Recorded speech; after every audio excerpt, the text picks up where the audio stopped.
From the industrial heart of New Antioch comes the Mechanized Infantry, relentless soldiers forged in the fires of unending war.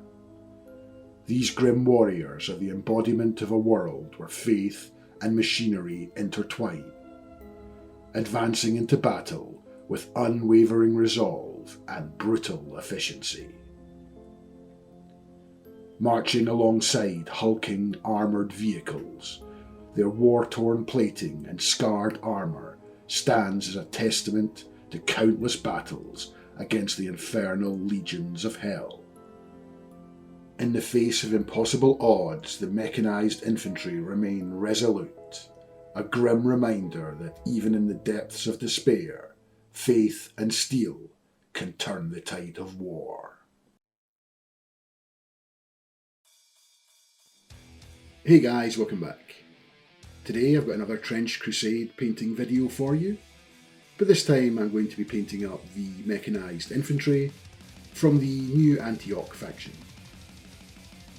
And I'm going to be painting this up with a really battle-worn rusty armour, using chipping mediums, enamel washes and rust effects. So let's get started. And the first step is to prime the model in dark brown, and in my case I used Colourforge Hyrax Brown Rattle Can, but any dark brown primer would do.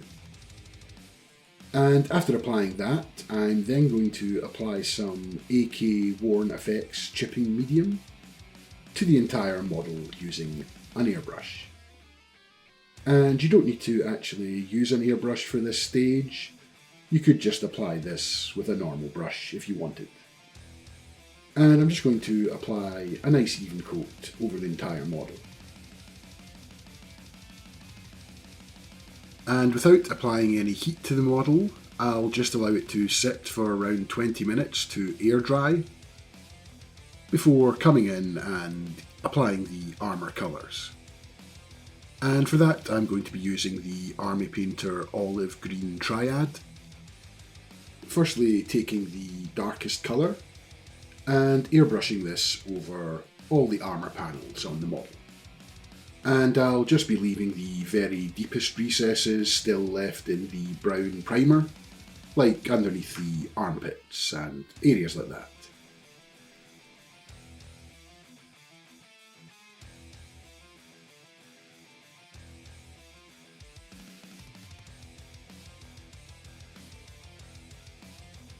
And after that, I'll come in with the mid-tone from above at a 45-degree angle, a bit similar to a zenithal prime, and I'll just apply this from that angle, still leaving some of the previous colour left behind towards the recesses.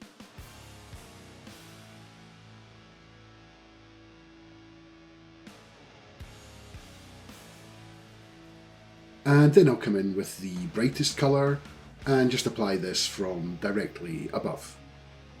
And this should just hit all of the areas that should be naturally more highlighted and should give a nice transition between dark to light olive green.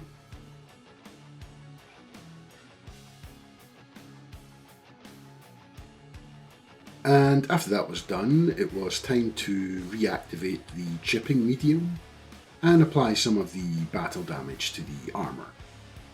And to do that, all you need to do is take a brush and dip it in some clean water, and then wipe off the excess on a paper towel, and then apply some of the water to the armour panels. And once the panel is wet, the chipping medium underneath the olive green colour should be reactivated.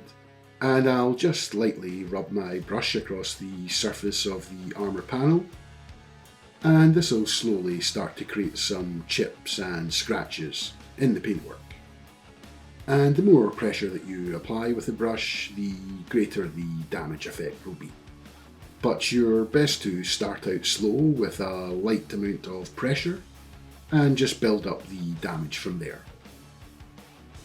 And you can also go in with a airbrush cleaning needle or toothpick or some kind of sharp implement and make some scratches across all of the armour panels as well. And this just gives a more realistic chipping effect than using a brush or a sponge to apply some brown paint over the armour panels.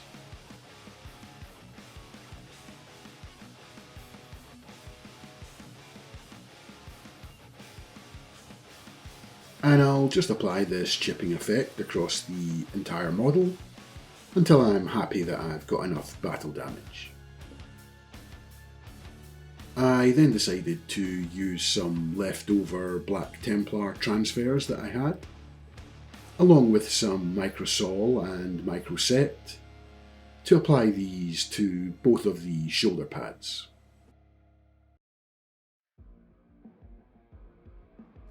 Next up, it was time to add some battle damage to the transfers, so they blend in a little bit better with the armour. And to do that, I'm going to firstly go in with the olive green mid-tone that I used previously, and just apply some scratches and dots across the surface of the transfer. And this should really help blend it in and make it look a lot less obvious. I'm then going to go in with a dark brown, and in my case that's going to be Army Painter Brigadine Brown. And I'm just going to do the exact same thing and apply some dots and scratches to the surface of the transfer. And once that's done, they should be nicely blended and look like they've been part of the armour for hundreds of years.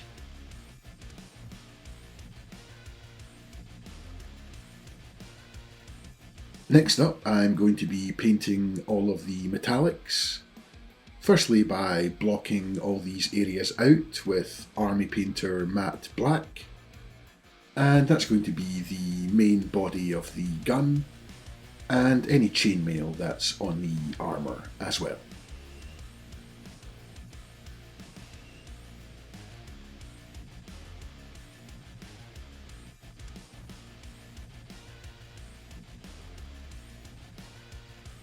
And once that's been done, I then just go in with a very light dry brush of Army Painter Gun Metal. And I'm just going to use this to hit all of the raised areas and give them all a bit more of a metallic look.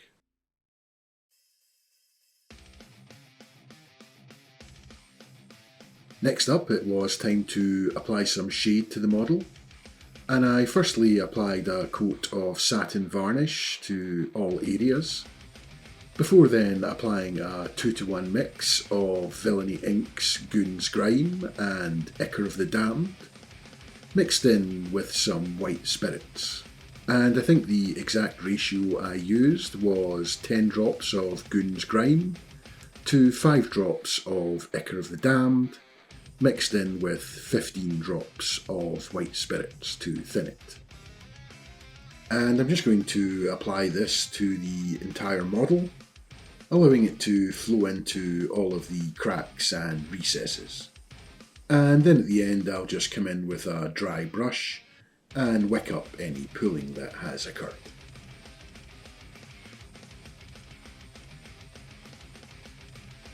And then after allowing 10 to 20 minutes for the enamel wash to dry, I then come in with some makeup sponges and use them to wipe away the majority of the enamel wash. And to do that, I'll focus more on the top and upward facing surfaces and just use the makeup sponges to gently wipe away the enamel wash.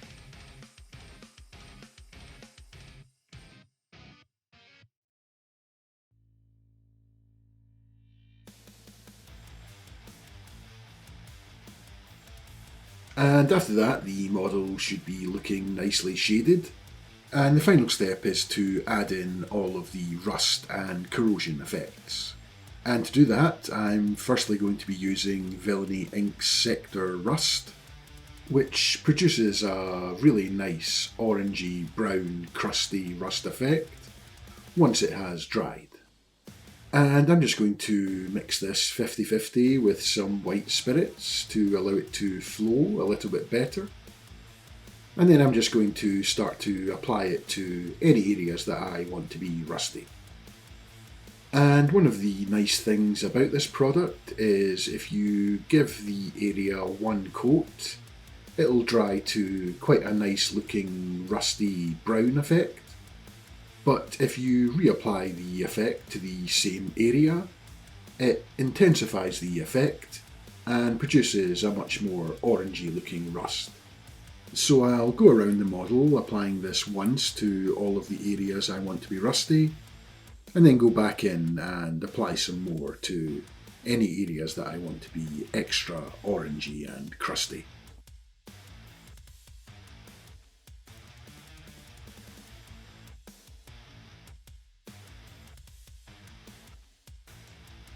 And once that's been applied to all of the armour panels, everything should be looking nice and rusty. And the final step is to go in with some Dirty Down Rust, which is a water-based rust effect, which produces a much more oily looking rust. And I'm just going to use this to create a little bit of variation in the rust effects, and apply this to some random areas across the model, just to give it a more oily, rusty looking effect.